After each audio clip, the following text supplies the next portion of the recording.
New Jersey. Not the glamorous Manhattan skyline you see in postcards. Nope.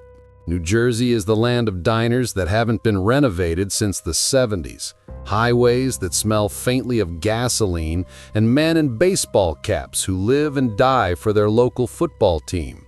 And right in the middle of it all, our hero. Let's call him Bob.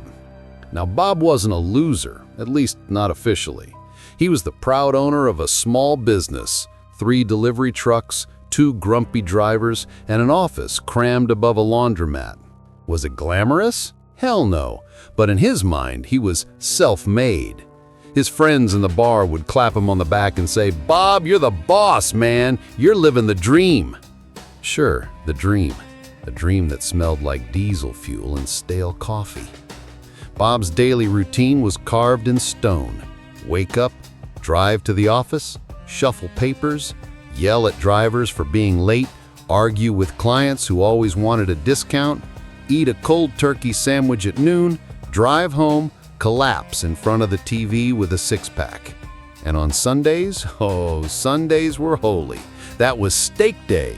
Bob would marinate his ribeye like it was a sacred ritual, grill it in his backyard, sip a Bud Light, and for 2 glorious hours feel like the king of his pathetic kingdom, a house in the suburbs with peeling paint and neighbors who pretended to like him.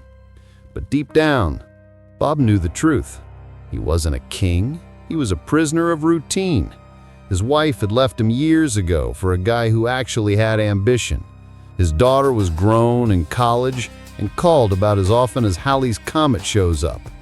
And every night, when the TV buzzed and his stomach was heavy with beer, Bob thought, "Is this it? Is this the rest of my life? Grill, TV, work, repeat?" The breaking point came one sticky summer night. Bob was at Miller's Tap Room, the kind of bar where the stools are cracked vinyl and the jukebox still plays Bon Jovi like it's 1986. He was sipping his Bud Light, nodding along as his buddies dissected last night's baseball game for the 100th damn time. And then it hit him like a revelation. Like divine lightning, except instead of God, it was Miller Lite whispering in his ear. "Bob, you are wasting your life with these clowns." He looked at his friends, paunchy, balding, talking about RBIs like it mattered, and thought, Jesus Christ, is this what I'll become? Just another drunk yelling at a TV until I die? That night, he went home, sat in the dark and stared at his dusty globe on the shelf. His fingers spun it, landed on a spot in the Pacific, Tahiti. And Bob thought, why not? Why not me? Why not paradise? 2 weeks later, Bob did the unthinkable. He sold his company, sold his house, sold even his beloved BMW, the car he lovingly called the Beast. He cashed out everything, packed 2 suitcases, booked a one-way ticket. When his sister heard the news, she nearly fainted. "Bob, you've lost your damn mind! You don't even speak French! Do you even know where Tahiti is?" Bob just grinned. He was done being the sad suburban cliché. He was gonna be the guy who escaped. The night before his flight, he sat in his empty house. No furniture, no noise, just echoes.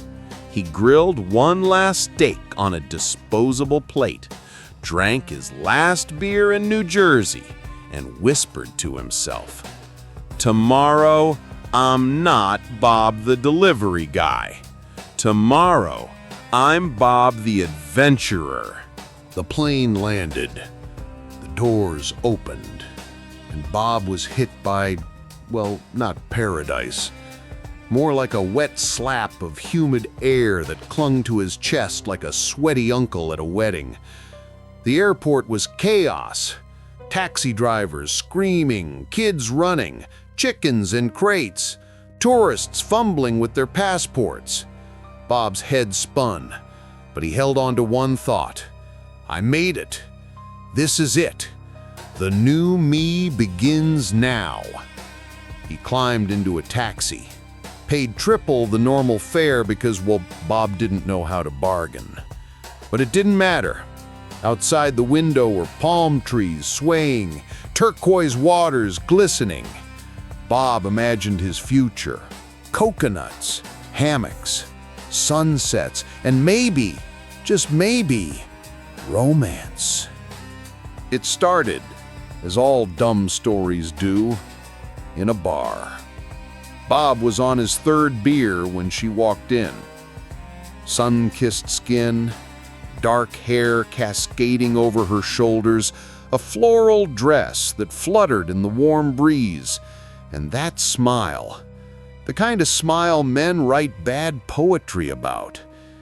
She sat next to him, ordered a cocktail, looked him straight in the eye and said, "You're not from here, are you?"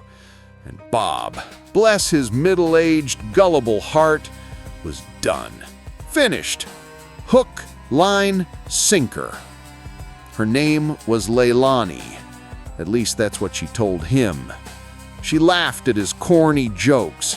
She touched his arm when he talked. She told him about her family, her struggles, her dreams. And Bob was floating. For the first time in decades, a beautiful woman was looking at him like he was more than a boring guy with thinning hair. Weeks blurred into one tropical montage, scooter rides along the coast, candlelit dinners on the beach, selfies at every waterfall they could find. Bob was living the brochure life. He sent photos to his friends back in Jersey, bragging, "See, losers, told you I'd make it." They rolled their eyes, of course. "Bob, you've known her for what, 3 weeks? Chill out." But Bob didn't care. He was in paradise. He learned to eat raw fish with coconut milk. He danced badly at luau's. He even bought a hideous floral shirt and wore it unironically. For Bob, this wasn't just a vacation fling. This was destiny. But paradise comes with a price tag. It started small. "My brother is sick. Can you help with his medicine?" Then bigger. "My scooter broke down and I can't get to work." Then huge. "Rent is so high, but you're such a strong man. You'll take care of me, right?" And Bob, drunk on love and tropical cocktails, paid again and again. Tens of thousands gone in months. But in his mind, this wasn't losing money. This was investing in love. Then, one morning, Bob woke up in their rented bungalow. Empty. No Leilani, no clothes, no perfume lingering in the air. She was gone, along with Bob's cash. No goodbye note, no explanation. Just a middle-aged fool in a floral shirt staring at the ocean and realizing he'd been conned. And so Bob came home to New Jersey. But he wasn't the same. He was poorer. He was humbler. And he was the butt of every bar joke for the next decade. "Hey, Bob, how's the island princess? She sends you a postcard from her new scooter." Bob laughed along. But inside, he knew the dream had killed him. Here's the lesson, folks. Never confuse Instagram paradise with reality. Never believe that a floral dress and a smile are proof of true love. Because sometimes paradise isn't paradise. It's just another con job with palm trees.